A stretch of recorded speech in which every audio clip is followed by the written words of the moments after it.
A very good day to you, and thank you very much for watching this video cast. My name is Dr. Charlie. Let me just take a sip of water there. Now, what news do I have for you today? Well, this video I dedicated to all our entrepreneurs and especially those operating micro, small, and medium enterprise, and those who are still considering or contemplating to get into business. Questions are always asked from my interactions with different people, and I want to believe you might have also come across such questions. That is, how do I get into business? How do I get into business? Now, let me quickly address this question. And mind you, just to give you a background, I am an entrepreneur myself. I founded businesses, and I hold a PhD in management at Manchester Metropolitan University. And this is the background that I'm bringing in terms of work experience. I've worked in the bank, microfinance, university education, management consultancy, as well as research.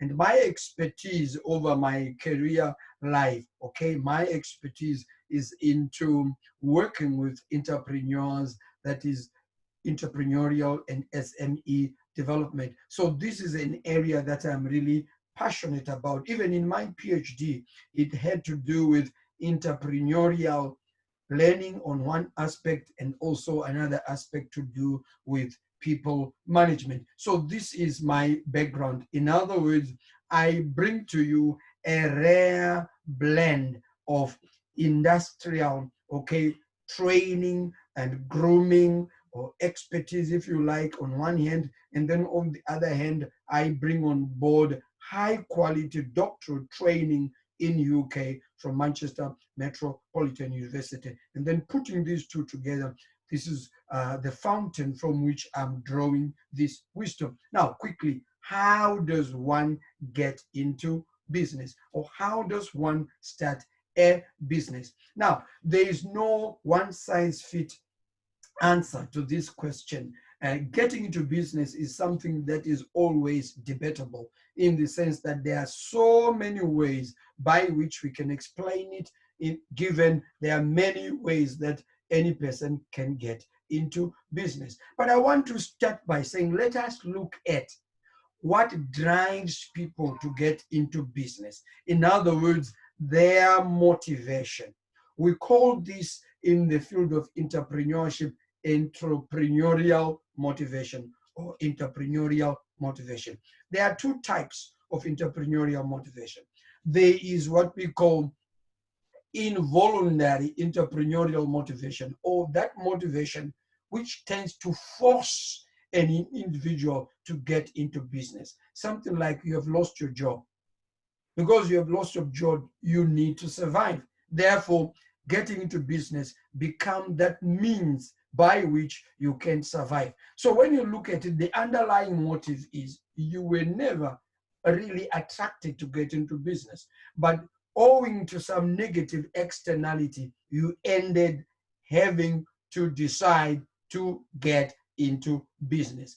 And such types of people, we call them necessity entrepreneurs or necessity SME owner managers. You are in business in order to survive. In other words, the predominant goal is to survive, not necessarily attracted by being in business and its opportunities. Then on the other hand, you have those who make a voluntary decision, a voluntary choice to say, I want business. They actually choose entrepreneurship over getting a job, over a career. So they already take a proactive risk.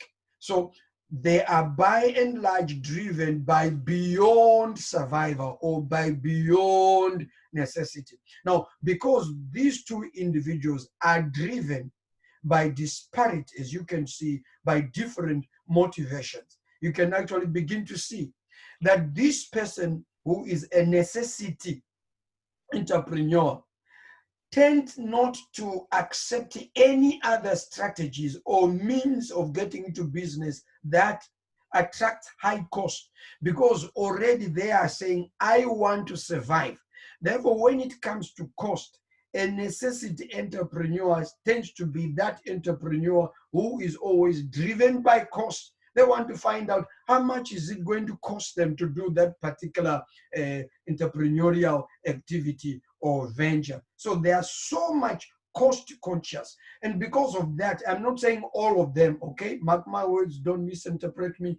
I'm not saying everyone who was forced into business, they are cost conscious. But I'm saying the tendency there is to be cost conscious. And also the tendency then will be to compromise and even cut corners where you are supposed to do an elaborate survey to find out and do due diligence. Sometimes because you want to survive, what is at the back of your mind is just to push out the flames. It's like your house is burning. What is in your mind is just to push out the flames. You are not interested in all these other things. Therefore, necessity entrepreneurs tend then to come up with what we may even call mop-up businesses. Let me just start a car washing. I'm not saying every car washing business out there is a necessity business, not necessarily. There are opportunity businesses that are into car washing, which are strategically thought. I'm simply saying those that are forced into business, they then tend to have these mop-up businesses where you don't really invest much in terms of time, invest much in terms of capital, invest much in terms of strategic thought. The whole idea is to mop up and come up with a quick business, maybe car wash, or maybe cleaning offices, or maybe selling, buying and selling, cross-border trading, that kind of thing. Easy to start and easy to stop. It's like the moment you get a job, you don't lose so much when you do exit from this business because you never invested so much in it. So enough of that. Now, when we go to those that make a voluntary decision, we call these opportunity entrepreneurs. Opportunity entrepreneurs. They make a voluntary decision. And because of that, they tend to be driven much more by wealth making goals. They want to create wealth, okay? They want to upscale their businesses. And they want that impact of their business to be even greater, not just in their neighborhood, but in their community, in their city, in their district, okay? In their province, nationally, and then outside their borders, regionally, internationally, and globally. So you can actually see why, because these are opportunity entrepreneurs. So as they continue, not just to discover opportunities, because when you use the word discover, we call that in philosophical terms positivistic. You're actually saying in the market, there are so many opportunities that are existing, and all these opportunities are doing, they are waiting for you as an entrepreneur to just say, I have discovered. In other words, oh, here it is. For example, you cannot discover something that does not exist. You hear people say, oh, such and such discovered this mountain or discovered this thing. You cannot discover a mountain which is never in existence in the first place. So the mountain has been in existence, and then you discovered it maybe by stumbling or upon it. Maybe you were hunting and then up, here's this mountain. So not only do you discover the opportunity, but you also go into what we call interpretivism, which is another type of philosophy, where you create the opportunity. In other words, you are saying, as an entrepreneur, if I don't do anything, if I don't think and use my rationality and use my emotions and use my observations, okay, as I interact, no opportunities are just waiting for me out there in the market so that I discover them. So you can create them. Anyway, this is a seminar for another day. So what I want you to understand is opportunities, either you discover them or you create the opportunities. And we tend to see these things much more with the opportunity entrepreneurs, those who make a voluntary decision to get into business. Now, very quickly, before they get into business, these opportunity entrepreneurs, what do they tend to do? Which is what I would encourage every other person to follow the opportunity entrepreneurship track. I wouldn't encourage a nation to be made up of abundant and manifold necessity entrepreneurs. It is critical that an economy should have many opportunity entrepreneurs. Of course, there is nothing we can do to prevent necessity entrepreneurs. We will always have necessity entrepreneurs. Even Jesus, our Lord Jesus, in the Bible, he talks about the poor. You will always have the poor. So there's nothing we can do about necessity entrepreneurship, but let's strive as an economy to encourage opportunity entrepreneurship. So what do opportunity entrepreneurs do? This is some of the things that they do. They undertake thorough macroeconomic environmental research. What do? They study or they survey what we call the political environment. What are the political factors in a particular economy? What are the economic factors? What are the social factors? What are the technological factors? What are the legal factors? And what are the ecological or environmental factors? We usually call this in business management the Pestle Analysis. That is the P, E, S, T, and L, Pestle Analysis. I'll go over them very quickly. But before I go over them, what is the primary objective of conducting this Pestle Analysis?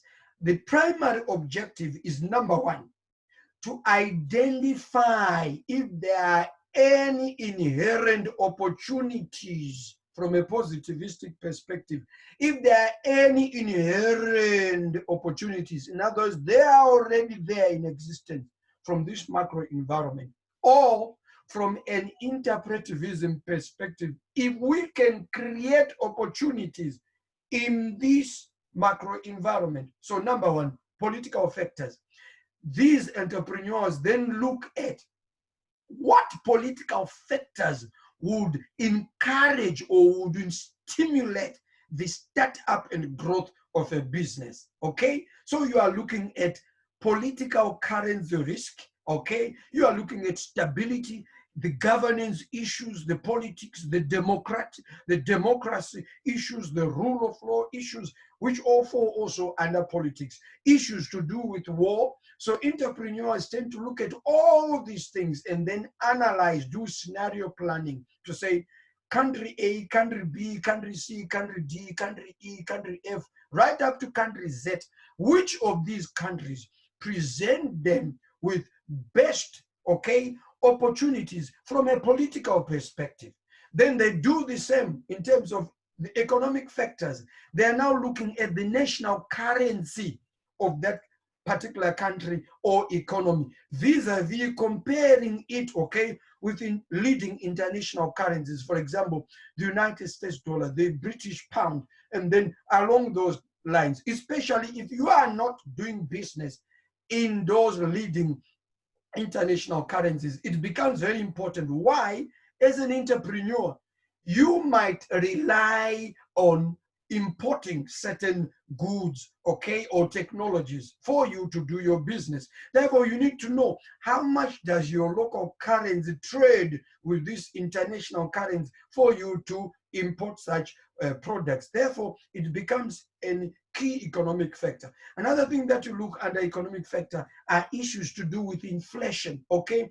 The rate at which prices are changing, okay? Inflation, okay? All these are very important. The disposable income, wages, issues to do with wages, issues to do with employment or unemployment, if you like. All these things, they come under economic factors. They are very important because if people don't have the right size of disposable income, I'm just beating my pocket there, then it means those customers don't have what it takes to buy your products and services. And if prices are always changing, yeah, the elasticity of demand will also be affected, okay? So all these things are what opportunity entrepreneurs look into.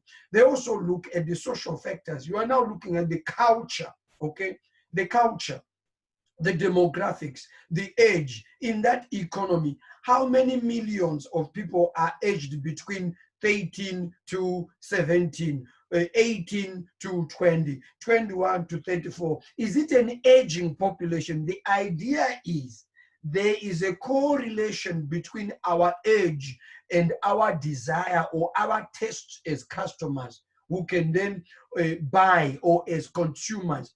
You would agree with me that young people tend to love going out, cinemas, hanging out, much more than most aged people who now just want to be within the periphery of their homes. Therefore, it helps you when it comes to deciding what kind of products and services, because in consumer and buyer behavior, psychology and demography is very, very important. So these are the things that opportunity entrepreneurs look, the social cultural. Sometimes you can't get into business and provide them a product. It can be a dress which contravenes their culture or which contravenes their spiritual or religious belief, because then your product, in as much as it will be very good, it will fail because it will be going against the religious beliefs or cultural beliefs of that particular economy.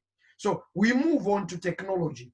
You'll agree with me, we are now all on technology. We started with 2G, 1G, 2G, 3G, and now there's talk of 4G, 5G. Okay, so without technology, there isn't much that you can do in order to win the whole world to yourself or to your brand. Therefore, you explore to what extent does your intended business going to rely on a particular technology, and how much will that technology cost you, and is it there, the infrastructure itself? Okay, so if you're opening a business, for example, in these developed economies, you find that some of these infrastructure in terms of information and communication technologies are not well developed, hence there are always disruptions, and this will add cost to your business, where you now then need to be buying fuel, diesel, petrol now and again. Why? Because of infrastructural disruptions such as electricity cuts,